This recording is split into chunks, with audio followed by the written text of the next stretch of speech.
le dan el sentido que deberían de darle y de verdad se pierde. Es importante conocer la lengua y las tradiciones inglesas para poder interpretar bien la obra y apreciar los juegos lingüísticos. El lenguaje está en continuo movimiento, con diálogos rápidos, breves monólogos interiores. El monólogo interior es como nuestra mente está pensando las cosas. Nosotros cuando pensamos no pensamos en orden. Estamos haciendo una cosa, pensando en otra y futureando con otra cosa que tenemos que hacer. Así es de que los monólogos interiores utilizan el fluir como fluye la conciencia. Escasas descripciones, onomatopeyas, que son esas palabras son como ruidos, como hacemos clap clap, knock knock y cosas así. Repeticiones, hay poemas intercalados que le dan ritmo a la obra y palabras con sentido mágicas, palabras como decretos, bébeme, cómeme el hongo. No, no, cómeme, no me comas el hongo, Estela. Bueno, tú lo pusiste así. A ver, Miranda, ¿quién hizo hoy el guión? Yo escribí. Tú pusiste, bébeme, cómeme el hongo. No, pero acuérdate. Cómeme el hongo. Acuérdate que es un artículo que estamos analizando de alguien más, ¿eh? ¿El balcón de quién? Componte, Estela, componte. No puedo, me tomé una mimosa. Aclaremos que como es su cumpleaños, puede hacer lo que le dé la gana. Dice, bébeme, cómeme, el hongo.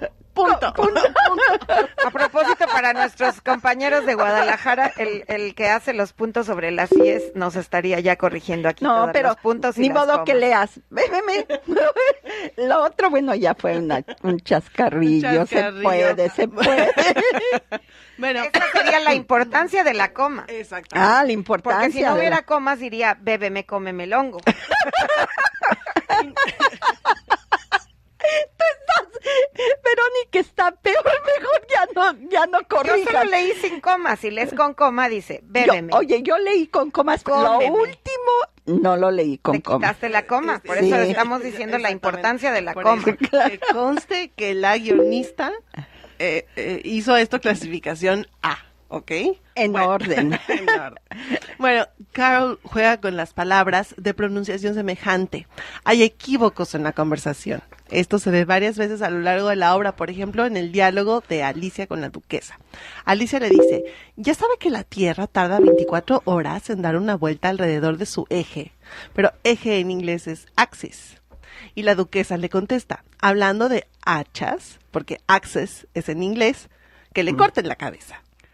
Estos juegos de palabras, por ejemplo, se repiten cuando la liebre de marzo dialoga con Alicia y el sombrerero y tiene una conversación con el ratón y el ratón le dice, la mía es una larga y triste historia, en inglés a long and sad tale, pero Alicia entiende una larga y triste cola, a long and sad tale. De esta confusión surge un poema que Alicia visualiza. Entonces este asunto de juego de palabras que implica aproximarse y adorar a las palabras por cómo se escriben, cómo suenan, denota que Lewis Carroll disfrutaba el lenguaje. Y eso es un tema como muy, muy valioso. A mí a veces, por ejemplo, a pesar de que yo amo las palabras también, a mí me desespera la gente que hace demasiados juegos del lenguaje. ¿Te acuerdas, Vero, que platicábamos esto de que dices dos palabras y te están cotorreando, y dos palabras y le encuentran el doble sentido? A pesar de también ya es cuestión de personalidad. Nosotros conocemos a una persona que es muy complicado hablar con esa persona porque hablas y no precisamente yo diría que te estén cotorreando, sino que como que juegan con tus propias palabras, pero es su manera de ser, no es por cotorreo, pero es hasta cierto punto es desgastante. A mí, media hora platicando con esa persona y me dan ganas de jalarle los bigotes o los trenzas o lo que tenga. No digo qué porque así no se sabe si es él o ella.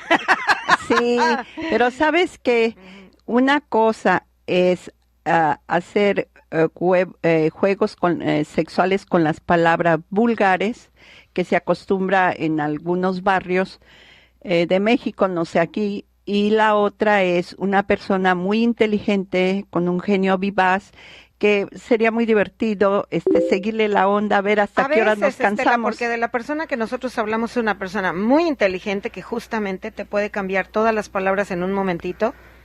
Y voy a pensar en algo, en algún ejemplo, ahorita no me viene a la cabeza, pero por muy inteligente que seas, parece como que estás jugando con la inteligencia del otro.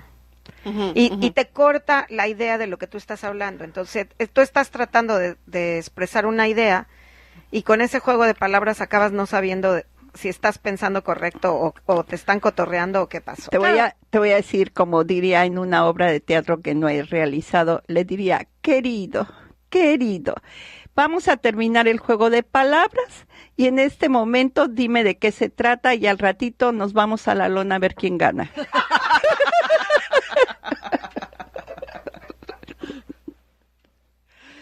Bueno, sí, realmente, Estela, me están diciendo aquí que ya no tomes. Juro que nada más se tomó una mimosa, en el desayuno. Oye, los acuarianos no necesitamos tomar para estar locos. Y en 2 copas diferentes. Sí, además. Se te mezcló en la cabeza. Ya me perdí, creo que andamos en el tiempo de Laura. Sí. Ok, el tiempo de Laura, pues aquí, según este artículo que tenemos nosotros, se mide de 2 maneras.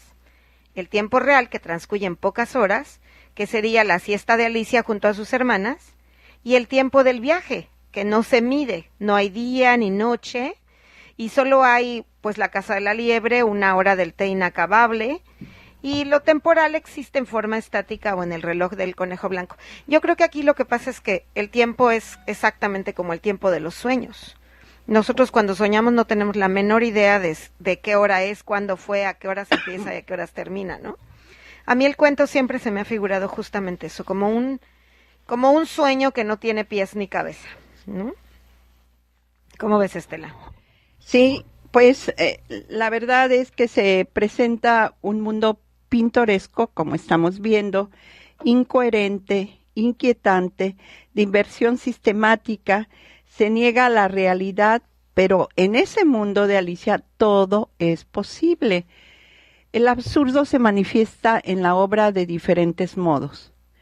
En un clima de extravagancia y juegos de palabras, de lo que estamos hablando, en un reflejo del disparate, en situaciones inverosímiles, en los episodios absurdos, el té en casa de locos. El tiempo se ha detenido y siempre es hora de tomar el té. Los cambios de tamaño de Alicia, un bebé que se transforma en cerdito, la partida de croquet con una reina irascible que condena a muerte a todos los que molestan o no le agradecen, y un proceso donde Alicia es citada como testigo y nadie sabe de qué se trata.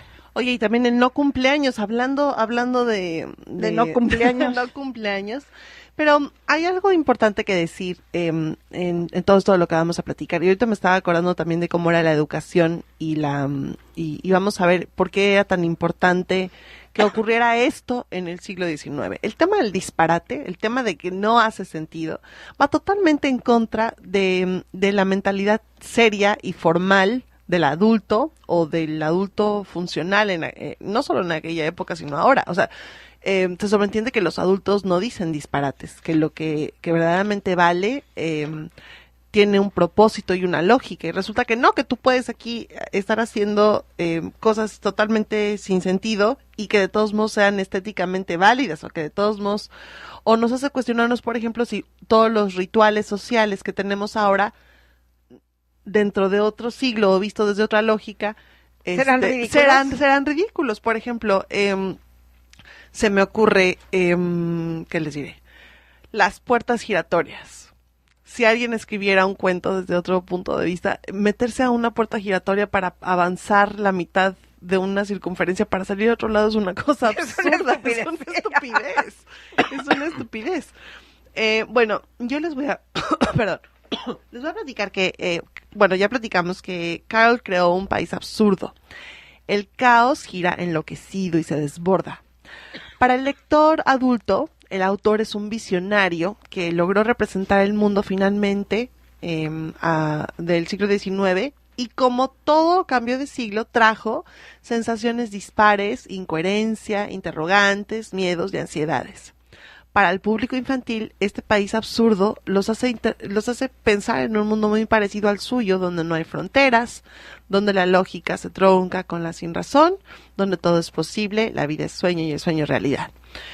Otra vez, el autor nos muestra un mundo donde reina el caos, y su visión, que no deja de estar teñida de un humor negro, nos representa una vida donde hay seres alienados o enajenados, que yo creo que esto es un punto muy importante, que es cada ser es, literalmente cada loco está con su tema, y no se comunican entre ellos. Sus individualidades representan arquetipos humanos y todos están profundamente solos. Sí, lo que comentábamos hace un momento, que no hay diálogo en esa obra, sino monólogos. Alicia, en este caso, es precursora de las vanguardias artísticas que a fines del siglo XIX nos muestran un mundo donde reina el caos. Volvemos con el caos. Precursor de escritores como Allan Poe, Charles Baudelaire, del advenimiento de un nuevo mundo donde el hombre presiente que todos sus valores están en crisis y se atreve a explorar nuevas dimensiones, donde el pensamiento cartesiano de pienso, luego existo, es decir, que todo puede explicarse a través de la lógica y de la razón, ya no tiene cabida. Si se ha de hablar de lo humano en su sentido más elemental, como en el caso de la inocencia, pues debe de haber espacio también para lo absurdo y para la falta de lógica, porque estamos hablando de un cuento para niños. Los niños no piensan como adultos. Sin embargo, yo vuelvo a repetir que siento que esto es un cuento para adultos, ¿no? Así es.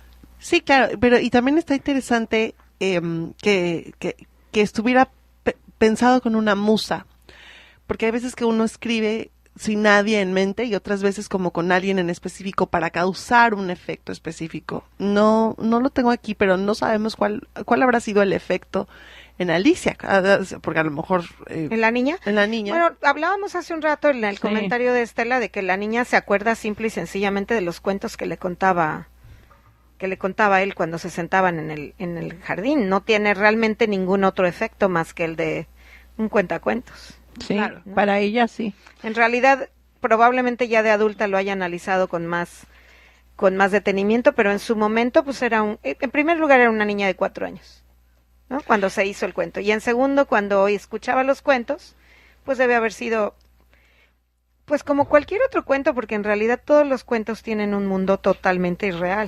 Donde has visto un lobo que hable o unos cochinitos que le soplen que aguanten los soplidos de un lobo, pero no, sí, pero lo curioso es que los niños se sumergen en el cuento y lo toman en serio sin ninguna crítica, simplemente se sumergen en la aventura y se podría decir que viajan a través de los cuentos. Pero también nuestra audiencia tiene razón, es un cuento inquietante, no es un cuento como los otros cuentos que te gustan, es un cuento que te hace sufrir y pensar. No te digo que a mí sí, aterroriza. Ahí sí, cuando me preguntaron qué te hizo sentir el juego el cuento de Alicia en el País de las Maravillas, incertidumbre.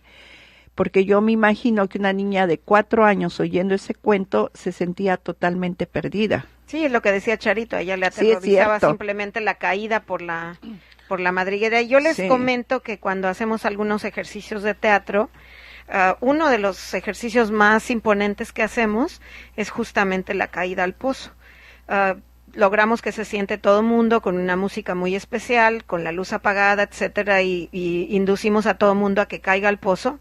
Y bueno, tú has visto, Estela, en algunas personas hay un efecto de catarsis enorme. Fuertísimo. En el que muchas lloran, no pueden salir del pozo y hay que hacer otro ejercicio para contrarrestar.